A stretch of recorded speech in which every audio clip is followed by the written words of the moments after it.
Zach se moque de son camarade de classe sourd et s'engage dans une bagarre, sans se douter que son père observait tout. Mais il se rendra vite compte qu'il s'est mis dans une situation délicate lorsque son père lui donnera une leçon de vie douce amère. Lorsque la femme de Darren est décédée d'un cancer et qu'il s'est retrouvé père célibataire, il s'est arraché les cheveux et a supplié Dieu de l'aider à trouver une nounou, car Zach n'a jamais été un enfant facile à gérer. Darren était généralement préoccupé par son travail et ne pouvait pas être présent pour son fils parce qu'il était officier de police. Les choses étaient différentes lorsque sa femme était en vie, car elle s'occupait de la maison et de Zach. Avec la disparition de sa femme, la vie de Darren a alors touché le fond.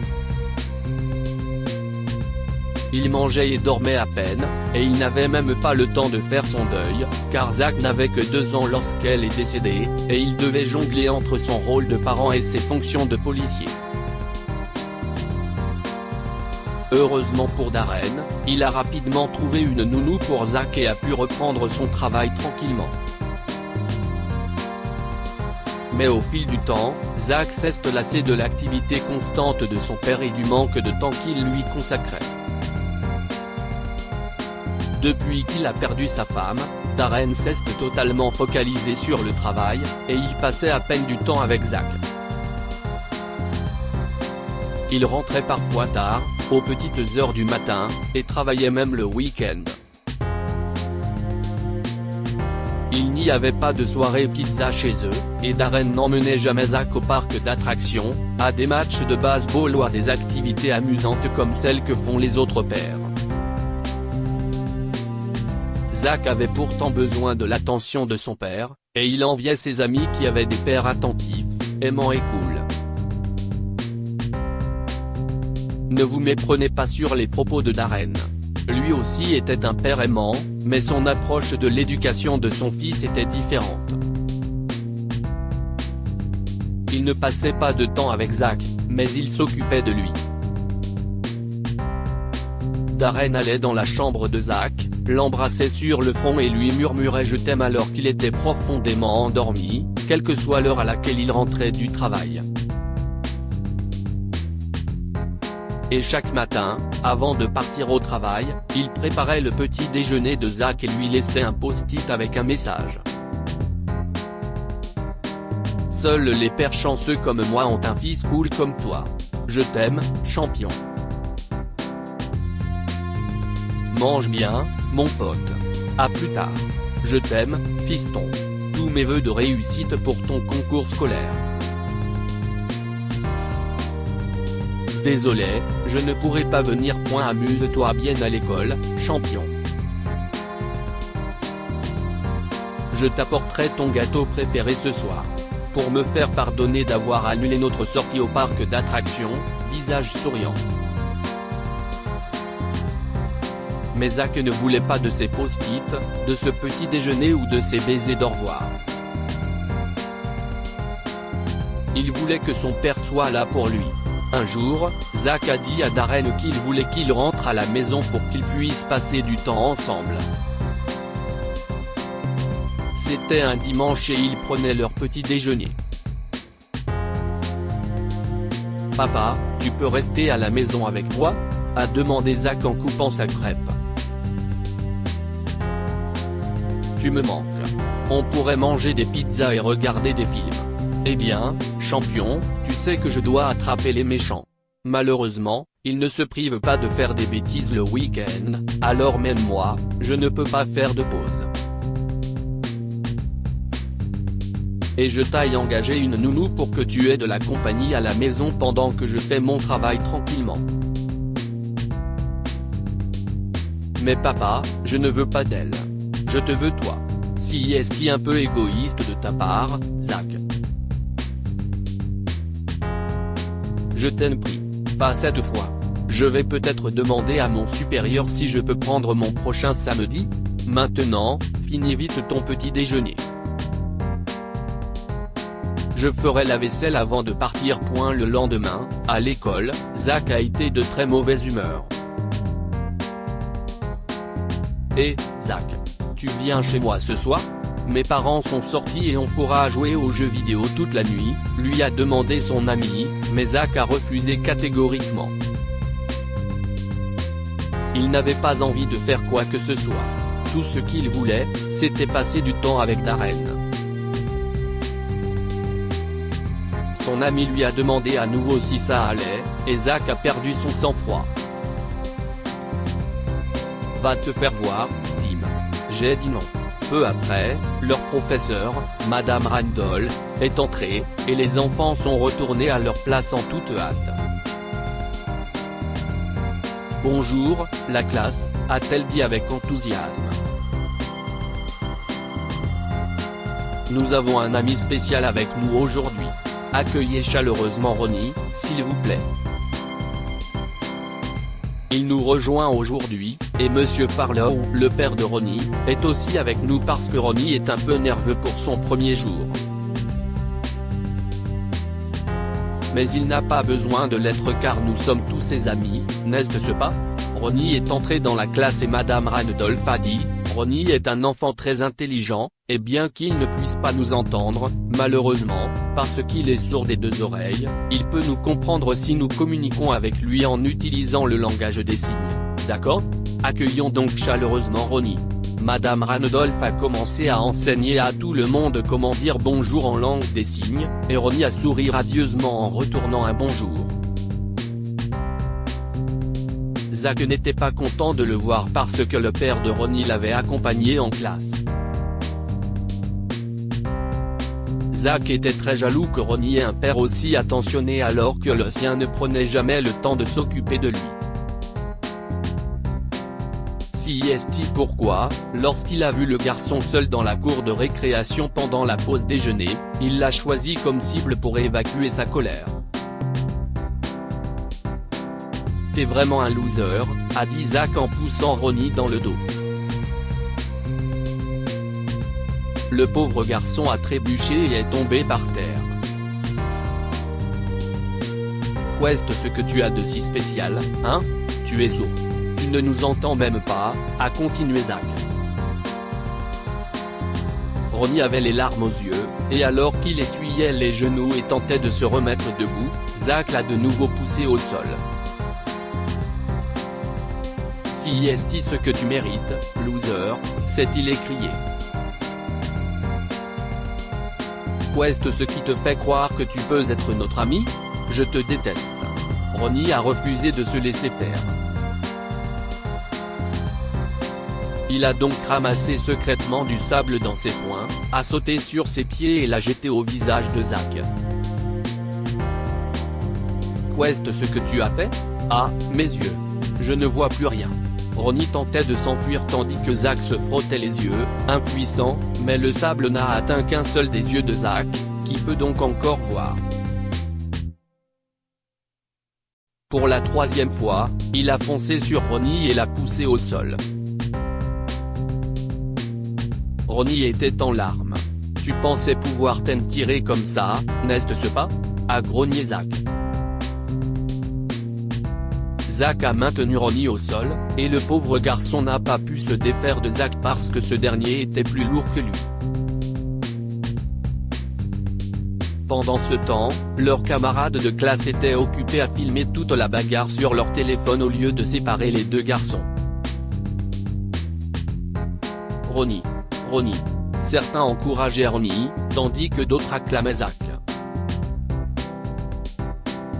Mais peu après, les applaudissements ont cessé, et tous les enfants ont fui lorsque les mains de Zach ont été tirées par derrière, et qu'il a senti des bracelets en fer autour de ses poignets.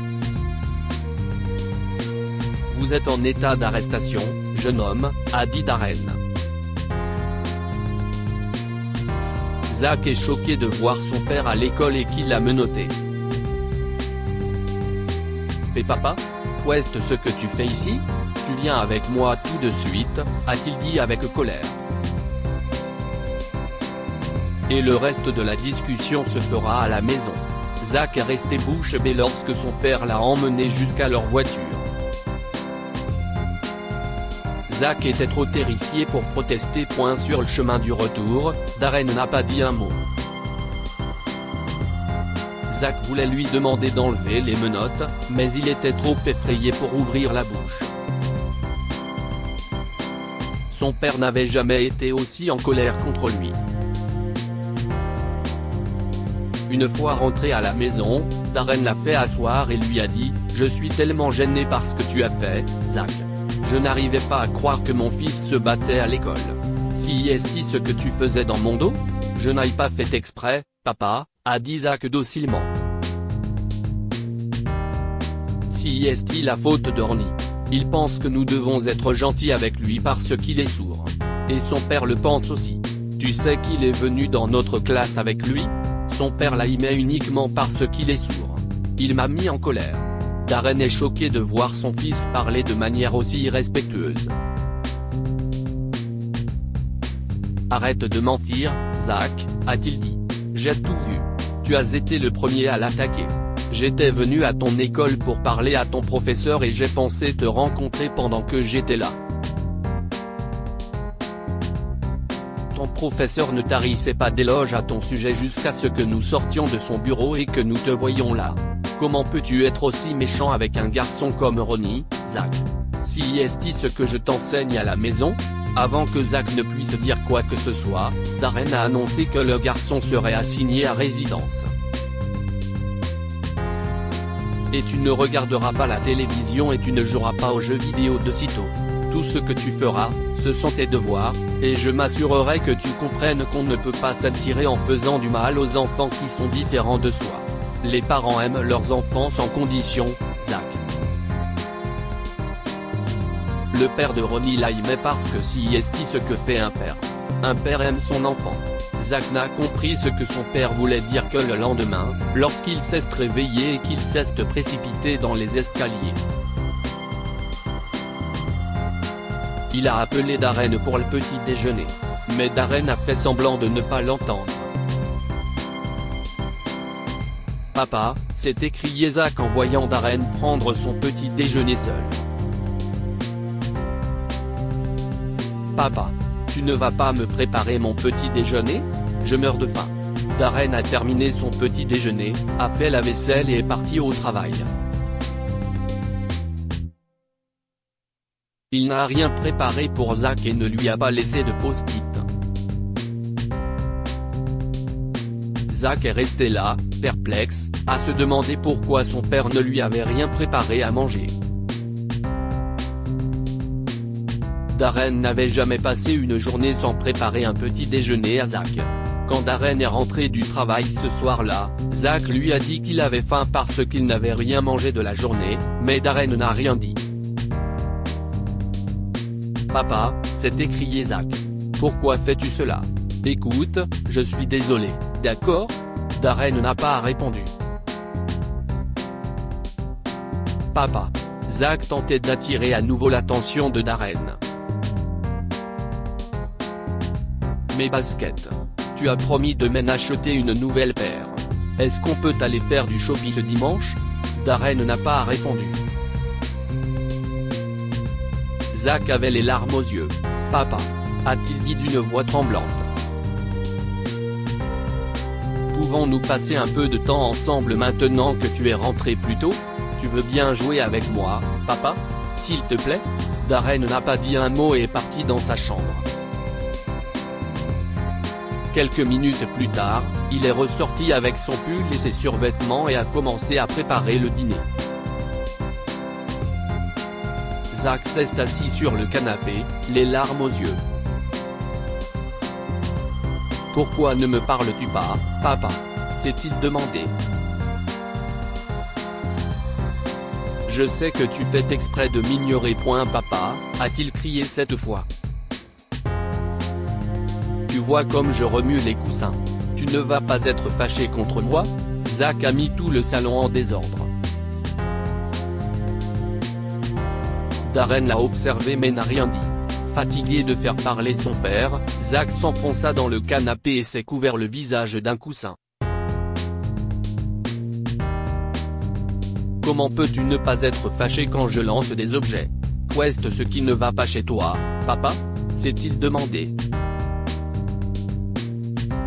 Une heure plus tard, le dîner était prêt.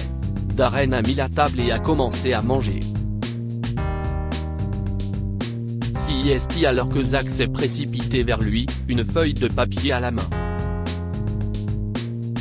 Il y avait griffonné un message qui disait « Papa, parle-moi, s'il te plaît. Je suis désolé. Je promets de ne pas faire de mal à Ronnie. S'il te plaît. » Puis il lui a dit « Je t'aime, papa, et tu me manques en langage des signes. » Alors, est-ce qu'on a enfin compris qu'on ne peut pas juger quelqu'un si l'on ne se met pas à sa place? Comment t'es-tu senti quand j'ai porté des écouteurs toute la journée et que je n'aille pas pu t'entendre, Zach? Tu t'es senti mal? Tu te rends compte à quel point Ronnie a dû se sentir mal quand tu l'as blessé sans raison? À ce moment-là, Zach a réalisé qu'il avait tort. Il n'aurait pas dû se moquer de Ronnie. « Désolé, papa », a-t-il dit. « J'ai été grossier.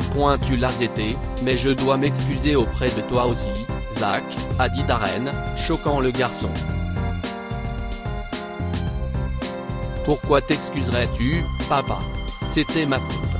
J'ai eu tort. » « Non, mon fils », a dit Darren en secouant la tête. « Même si tu as eu tort de faire du mal à Ronnie, ce que tu as dit l'autre jour m'a marqué. J'ai compris que tu te sentais mal parce que le père de Ronnie était là pour lui, et que je n'aille pas été capable d'être là pour toi. J'ai raison ?» Zach a acquiescé, les larmes aux yeux. « Très bien, alors, » a dit Darren. « Nous allons tous les deux faire amende honorable pour nos erreurs. On s'en occupe, d'accord? N'oublie pas, Zach, que seule une personne qui a vraiment envie de s'améliorer peut accepter ses défauts et travailler dessus. » Le lendemain, quand Zach est allé à l'école, il s'est excusé auprès de Ronnie et a promis de ne plus jamais lui faire de mal. Maintenant qu'il ne détestait plus Ronnie, Zach s'est rendu compte que le langage des signes était plutôt cool. Il a donc demandé à Ronnie de l'aider à l'apprendre, et les deux garçons sont devenus amis au fil du temps. D'autre part, Darren a cessé de travailler le week-end et a commencé à rentrer à la maison à l'heure parce qu'il s'est rendu compte que son fils lui manquait et qu'il avait besoin de lui. Que pouvons-nous apprendre de cette histoire? L'absence d'un parent brise parfois le cœur d'un enfant. Zach était jaloux que Ronnie ait un père attentionné, contrairement à lui, et il était tellement en colère qu'il a fini par se disputer avec Ronnie. On ne peut comprendre la situation de quelqu'un que si l'on se met à sa place. Lorsque Darren a cessé de répondre à Zach, le jeune garçon s'est senti offensé et a réalisé qu'il avait blessé Ronnie. Partagez cette histoire avec vos amis. Elle pourrait égayer leur journée et les inspirer. Cette histoire est inspirée de la vie quotidienne de nos lecteurs et rédigée par un écrivain professionnel. Toute ressemblance avec de véritables noms ou lieux est une pure coïncidence. Toutes les images sont utilisées uniquement à des fins d'illustration. Partagez votre histoire avec nous. Elle changera peut-être la vie de quelqu'un. Si vous souhaitez partager votre histoire, envoyez-nous un mail à info@amomama.com.